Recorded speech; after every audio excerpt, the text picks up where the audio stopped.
कचऱ्याच्या कामामधून कोट्यवधी रुपये ठेकेदार कंपन्यांना कसे मिळतात याची माहिती परवाच्या भागात आपण पाहिली. आज आपण पाहणार आहोत की पिंपरी महापालिकेत एखादं काम किंवा कॉन्ट्रॅक्ट मिळवायचं झालं तर ते कसं मिळतं, त्यासाठी हे ठेकेदार किंवा त्यांच्या कंपन्या काय काय कुटाणा करतात, कोणाला खुश करतात हे जाणून तर घेऊच, पण त्यासाठी थोडंसं आपण 35 वर्ष मागं पण जाऊया. 1986 पासून म्हणजे जेव्हा महापालिकेत नगरसेवकांचं राज्य सुरू झालं तेव्हा हाताच्या बोटावर मोजता येतील इतकेच ठेकेदार अख्ख्या शहराची कामे करत असत. त्यामध्ये पण स्थानिकांचं प्रमाण जास्त असायचं. अधिकाऱ्यांना 2%, नगरसेवकांना 1% आणि स्थायी समितीमध्ये टेंडर सील झाल्यापासून ते ठेकेदाराचा चेक निघेपर्यंत द्यावी लागणारी चिरीमिरी इतकाच हा प्रवास मर्यादित होता. थोडक्यात आनंदी आनंदगडे असं राज्य होतं. फारच मोठी कामे तेव्हा निघाली तर म्हणजे चिंचवडचं नाट्यगृह असो व YCM हॉस्पिटल बांधायचं काम असो, यासाठी BG शिर्के हे फिक्स कॉन्ट्रॅक्टर असायचे. त्यांना मोठं काम देताना सर्वांना एक विश्वासार्हता असायची. सुरुवातीचा काळ प्राध्यापक रामकृष्ण मोरे नंतर अजितदादा पवार यांनी या शहराचं नेतृत्व केलं. अगदी भिंग लावल्यासारखं या शहराकडे त्यांचं तेव्हा लक्ष असायचं. नगरसेवकांच्या तिसऱ्या टर्मनंतर म्हणजे 1997ला देशात डिजिटल युग सुरू झालं आणि स्पर्धा वाढायला सुरुवात झाली.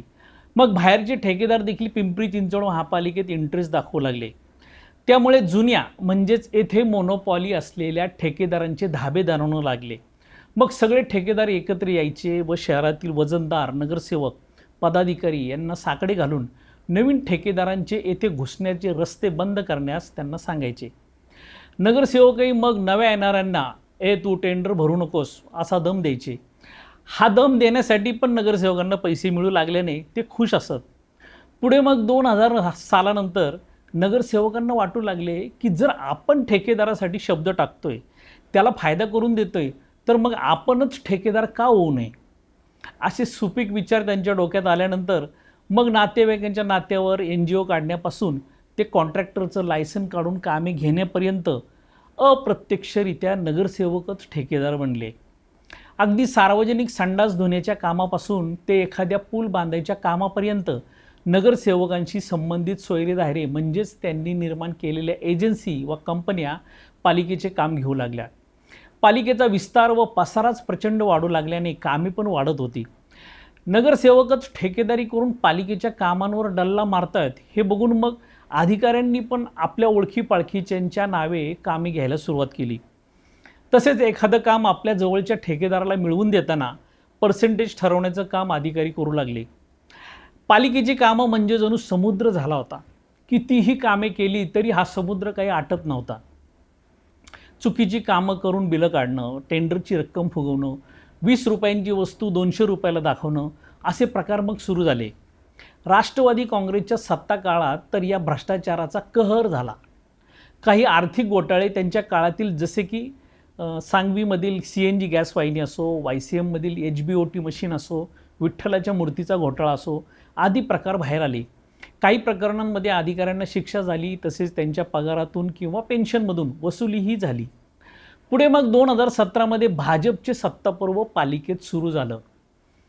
पालिका कोळून पेलेलेच नगरसेवक पुढे आमदार खासदार झाल्याने त्यांना सूर कसा मारायचा व हुक कसा लावायचा यामध्ये त्यांची चांगलीच PhD झाली होती.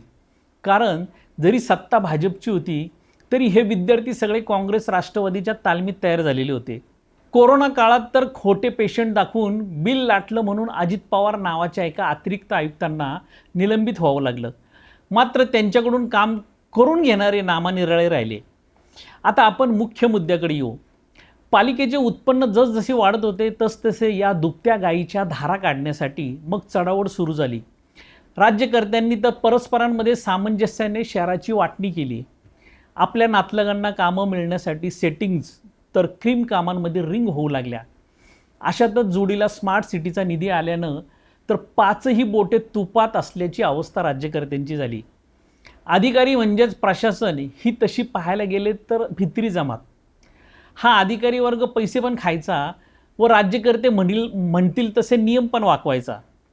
विशेषतः 2017 नंतर या नव्या पद्धतीचा जन्म झाला. राज्यकर्त्यांचं लक्ष नेहमी एखादं काम आपल्या माणसाला मिळताना अडचण तर होत नाही ना, किंवा तो त्या पात्रतेत बसतोय ना हे पाहण्यात असतं.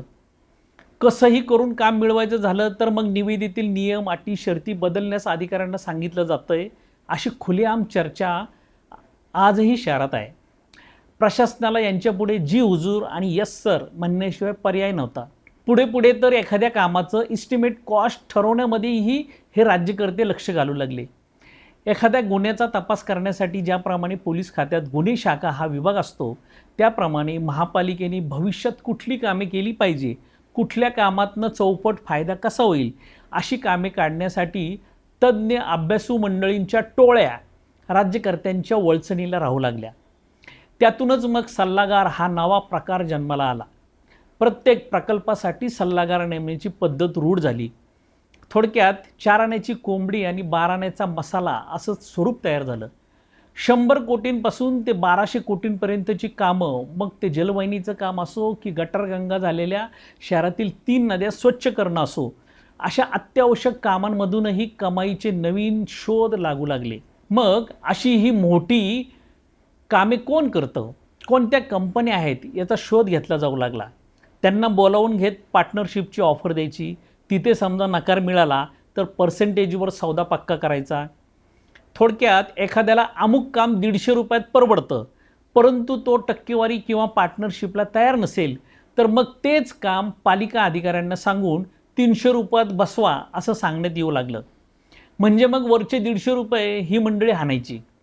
थोडक्यात परिंदा पिक्चरमधल्या नाना पाटेकरच्या डायलॉगसारखं, अपना धंदा है बेईमानी का लेकिन करना पडता है बडी ईमानदारी से. या प्रकारे त्या कामांना नियमात बसून कायदेशीर स्वरूप प्राप्त करून दिलं जायचं. पुढे मग शहरात भव्य दिव्य प्रकल्प काढायची नशा राज्यकर्त्यांमध्ये भिनली. देशातलं पहिलं, जगातलं पहिलं अशा कल्पनेचे पतंग शहरात उडू लागले. तशा प्रकारची कामं पण निघू लागली. काम करणारा कागदोपत्री ठेकेदार वेगळा, परंतु त्या सगळ्या कामाची व्यसन मात्र राज्यकर्त्यांच्या हातात, असं चित्र तयार होऊ लागलं. मग आलं प्रशासन राज. या काळात तर नंगा नाचच सुरू झाला. तिजोरीचे रक्षण करणारे चौकीदारच चोर निघाल्याची चर्चा पसरू लागली.